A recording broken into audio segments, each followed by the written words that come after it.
We all have seen the twinkling star in the night sky, but you have ever thought how these stars are formed? Are they all of same kind? Are they die?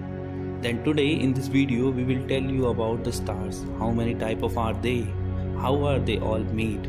We will understand all this in detail from technical pictures, tables and graphs. So come, let's understand these stars. As we live our life from childhood to old age, stars also live their life. But in our comparison, their lives is very long. But in the end, they all die. Any star does the same in the same way as the beginning of his life. The large clouds of hydrogen gas that comes from the time of Big Bang is due to microgravity pulling it towards each other, and their layers start rubbing over each other, which produce a friction between them, which seems to increase the temperature of hydrogen gas. As more gas fall into it, by that point, the gravity and the temperature of that point increases. This process runs for thousands of years, but sometimes millions of years. And when the temperature of that gas goes to 15 million degree Kelvin, the nuclear fusion starts in them and starts making hydrogen gas fuse. And in this process, there is a lot of energy released and the point turned into protostar. To support the star to become self-sustained, it is necessary to have a mass of star to be more than a fixed amount to support nuclear fusion reaction. This amount should be 7% or more of our sun's mass. But the star which does not gather so much hydrogen gas that it can be 7% of mass of sun, it became a failed star. They do not have nuclear fusion and they generate very dim glow from different chemical reaction. These stars are called brown dwarf stars. And those stars who accumulate enough mass, they support nuclear fusion and start to glow with good brightness. That star now became a main sequence star. Main sequence stars are those stars that burn their hydrogen fuel at a fixed rate and almost shine with fixed brightness. To understand the stars correctly, we will take some technical tables and diagram for help. Given table composed of different main sequence star data. In this table, the mass of the sun and the brightness of the sun taken as a reference, that is equal to 1. As the given table shows, as the star size or mass increases, its luminosity or brightness increases, as well as its temperature increases. The temperature of a star affects the color of the light radiated by it, such as low temperature stars are red in color while high temperature stars are blue in color. So as the temperature of the star and mass of the star increases, it radiates more bluish light. Let us consider this from a diagram that is called HR diagram. In this diagram, we have 1 for our sun on the scale of luminosity and its temperature is around 6000 degree Kelvin and it is yellow in color. If we look at the stars smaller than our sun, they became orange in color. Their temperature ranges from 6000 to 5000 degree Kelvin and luminosity also get 0.1 value of 1 from our sun. Means that it is 10 times fainter star than our sun. They are called orange dwarf. Similarly, if we go further down in this main sequence, star became red in color. Their temperature ranges between 4000 to 3000 degree Kelvin and the brightness also reduced to 1000 to 10,000 times fainter than sun. They are called red dwarf star. Proxima Centauri, the nearest star to our sun, is also a red dwarf star, but it is so faint that we cannot see it from our naked eyes. As the star brightness diminishes, the rate of nuclear fusion is decreased as well. So the fuel of these stars also consumes too slowly and hence the life of their stars is very long. Regardless of mass being very small compared to sun, the red dwarf star will survive for very long time. The life of our sun is about 10 billion years.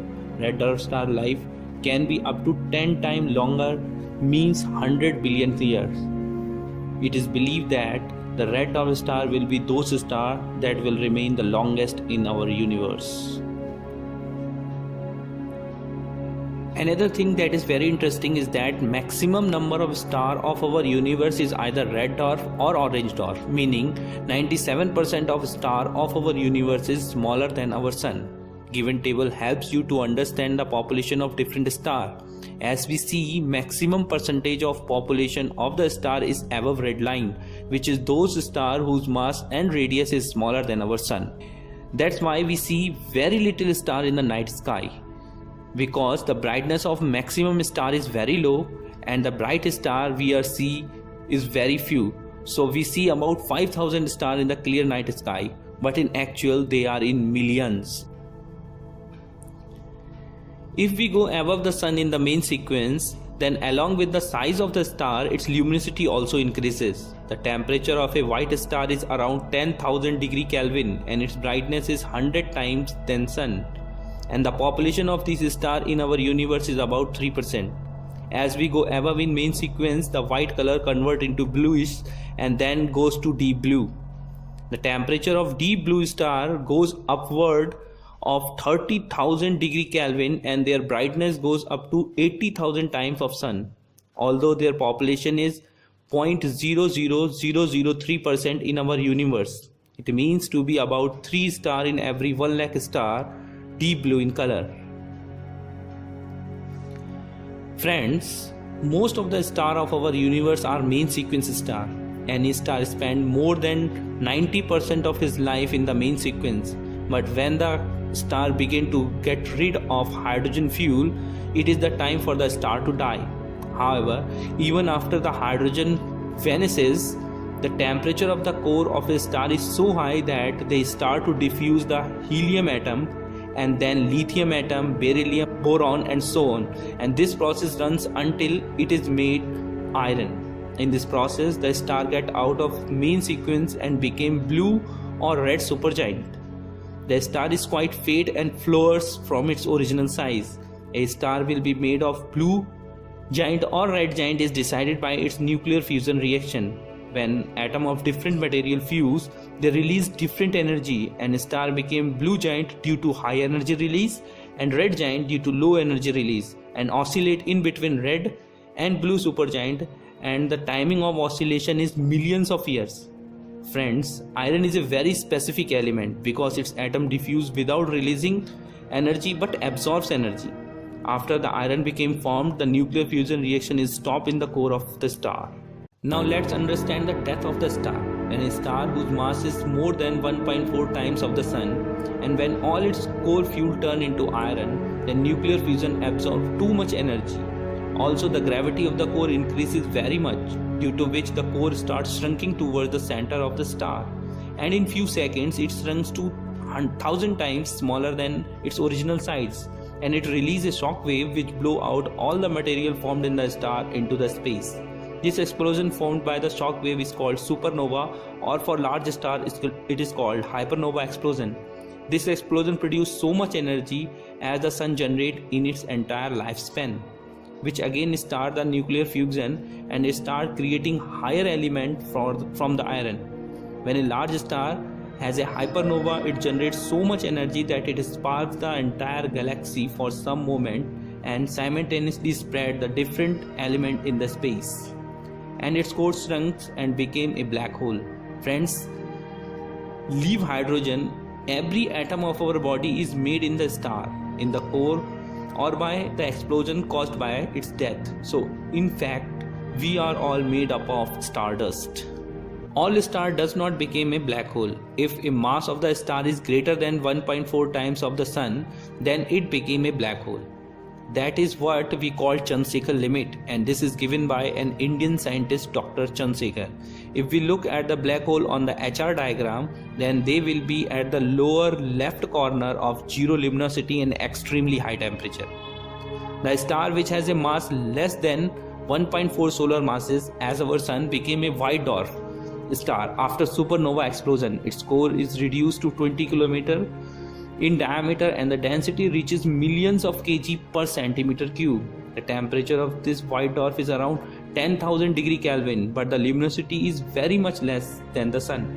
They have shown on the lower middle at the HR diagram. These stars do not make further collapse because the electron of their material comes so close to each other that they begin to repel the others. We call it electron degeneracy pressure. But the star whose mass is slightly more than 1.4 solar masses, such that 2 solar masses, became pulsar after supernova and then became neutron star by cooling down with time. Pulsar rotates very fast on its axis, due to which they fire a beam of light or radiation from the pores. The radiation is so strong that it can completely annihilate the Earth from a distance of 20 light years. Over the time, the radiation starts decreasing and the pulsar turns into neutron star. The gravity of this star is so strong that electron also pull down into the nucleus and merge with the proton to form neutron, and neutron remain in the star material. Its material have the mass billions of tons per centimeter cube, and the magnetic field is quadrillion times that of Earth. The size of this neutron star is 10 km wide, but the temperature is very high. Therefore, they are put in the HR diagram next to black hole. This star does not become a black hole due to neutron degeneracy pressure.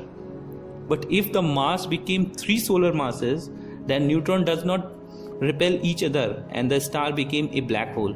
Friends, one kind of star, brown dwarf, which we talk about in the beginning of the video, we put it in the right lower corner in the HR diagram because its luminosity or temperature is both very low.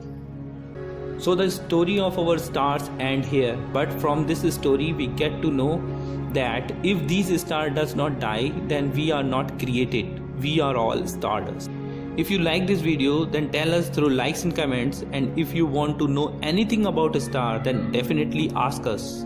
Friends, we will discuss the classification of a star in our next video. If you want to know, then wait or subscribe our channel. It's Pure Physics. Thank you.